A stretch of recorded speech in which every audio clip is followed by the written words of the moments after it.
कहानी की शुरुआत एक भयानक और खूनी युद्ध के मैदान से होती है।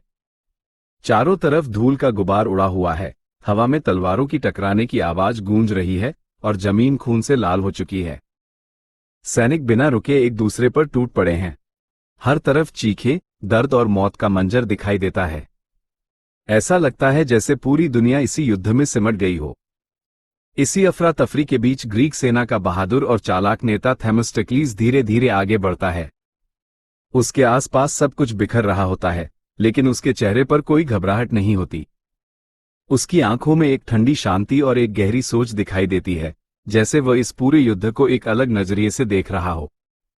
वह अपने कदम रोकता है, अपने धनुष को मजबूती से पकड़ता है और दूर खड़े फारसी राजा डारियस आई पर नजरें टिकाता है। एक पल के लिए सब कुछ धीमा हो जाता है। उसकी सांसें गहरी हो जाती हैं और फिर वह अपने धनुष की डोरी खींचता है। जैसे ही वह तीर छोड़ता है, वह हवा को चीरता हुआ तेजी से आगे बढ़ता है और सीधे जाकर डेरियस के सीने में धंस जाता है।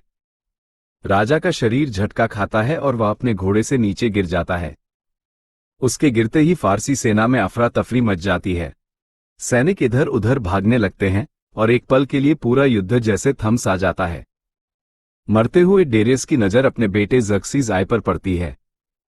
उसकी आवाज कमजोर हो चुकी होती है, लेकिन उसके शब्द साफ होते हैं, ग्रीकों को कभी हल्के में मत लेना।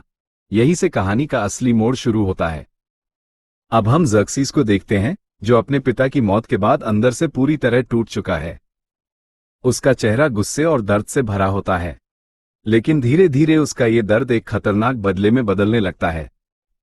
इसी दौरान उसकी जिंदगी में प्रवेश करती है एक रहस्यमयी और खतरनाक महिला, आर्टेमिजिया।